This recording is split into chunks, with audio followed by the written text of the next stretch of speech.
mesdames, messieurs, bienvenue à Montaterre. Merci d'avoir accepté l'invitation pour ce colloque.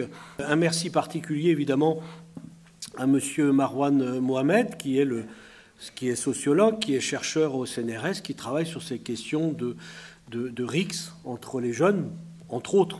Il fait plein d'autres choses. Et donc, merci à lui d'avoir accepté... je le salue, d'avoir accepté d'intervenir dans ce colloque. Merci à Solène Grivet de la Ligue de l'enseignement qui va animer toute la journée. Et puis un merci particulier, vous me le permettrez, à Farid El-Miloudi qui est responsable du service citoyenneté, prévention, médiation de notre ville et qui est à l'origine de ce colloque et qui est même à l'origine de ces actions de prévention des RICS. L'objectif, de faire en sorte que les jeunes se rencontrent pour qu'on mette des mots plutôt que des coups. Cette question a été intégrée maintenant dans la stratégie intercommunale de prévention de la délinquance.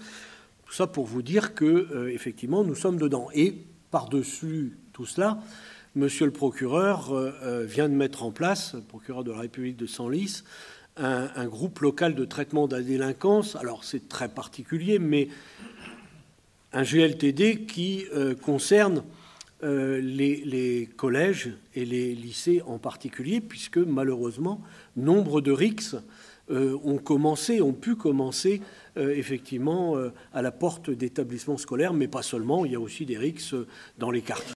Permettez-moi de saluer tout d'abord Monsieur le maire, et puis l'intervenant qui va vous succéder, Madame, et puis l'organisateur, les organisateurs, et Mesdames, Messieurs, chers tous.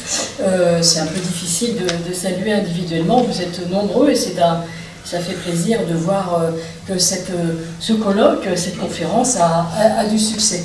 Pourquoi faut-il que nous réfléchissions ensemble à ces questions? Parce que l'actualité, vous le savez, regorge d'incidents et de faits divers dramatiques. Et parce qu'il convient de renforcer l'action des pouvoirs publics pour canaliser, endiguer, voire, si possible, faire cesser ces rassemblements de violence. Il y a toute l'action qu'on doit mener autour des écoles, autour des collèges et autour des lycées, à la sortie des établissements. Il y a ce besoin de dissuasion. Et enfin, évidemment, le quatrième point, c'est l'intervention rapide des forces de l'ordre. Cette notion de rapidité est essentielle pour arrêter et éviter le drame autant que possible. Et puis, enfin, il doit y avoir au bout de cette intervention rapide une réponse judiciaire qui aussi, nous l'espérons, tout aussi rapide. Bonjour à toutes et à tous, Madame la sous-préfète, Monsieur le maire, Mesdames et Messieurs, Monsieur Farid El-Miloudi pour l'organisation, merci beaucoup. Et croyez-moi, il a été très endurant avec moi, donc il a beaucoup de mérite. Ce que je vais essayer de faire, c'est une mise en perspective de ce phénomène, parce qu'on a affaire à un phénomène social. Les rivalités de quartier, c'est un phénomène social qui est ancré dans le temps, puis ancré dans l'espace également. C'est un phénomène social qui est sérieux. Il est vraiment sérieux, dans le sens où ses conséquences sur la vie sociale ne se résument pas et ne se limitent pas aux violences et aux échanges de violences physiques. Ces conséquences sont beaucoup plus importantes et on va essayer d'y revenir. Donc c'est un phénomène sérieux, mais c'est un phénomène social qui est réversible. Pourquoi je vous dis que c'est un phénomène social qui est réversible, même si c'est un phénomène qui existe depuis très longtemps? C'est qu'on a un certain nombre de territoires dans lesquels les acteurs se sont mobilisés, ont travaillé sur le long terme, ont développé des stratégies, et sont parvenus à apaiser, à pacifier les relations. Notamment des secteurs qui étaient très connus, justement, ce qu'on appelle des bassins de rivalité, très connus pour, justement, l'intensité des échanges de violence.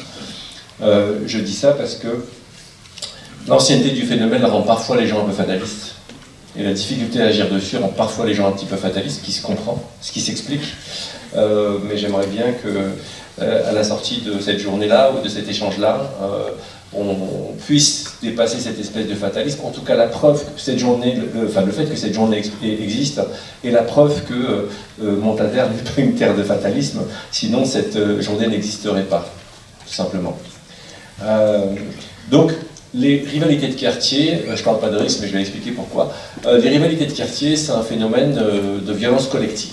Mais je vais quand même vous dire pourquoi c'est important de penser les mots, parce que les mots sont nos outils. Vous voyez, un affrontement entre deux groupes de supporters, c'est une rixe. Un affrontement entre deux groupes de marginaux autour d'une gare, c'est une rixe. Un affrontement autour d'un mariage, c'est une rixe. Et dès qu'il y a un affrontement avec plusieurs personnes, on ne connaît même pas la raison, c'est une rixe. Donc c'est un mot fourre-tout. Et c'est surtout un mot du fait divers, de la violence ponctuelle. Alors que ce dont on parle avec les rivalités de quartier, ce n'est pas une violence ponctuelle. C'est un phénomène social qui est ancré. Et c'est un phénomène social qui ne se limite pas à des échanges de violence dans l'espace public. C'est un phénomène beaucoup plus large que ça. C'est pour ça que je préfère la notion d'embrouille.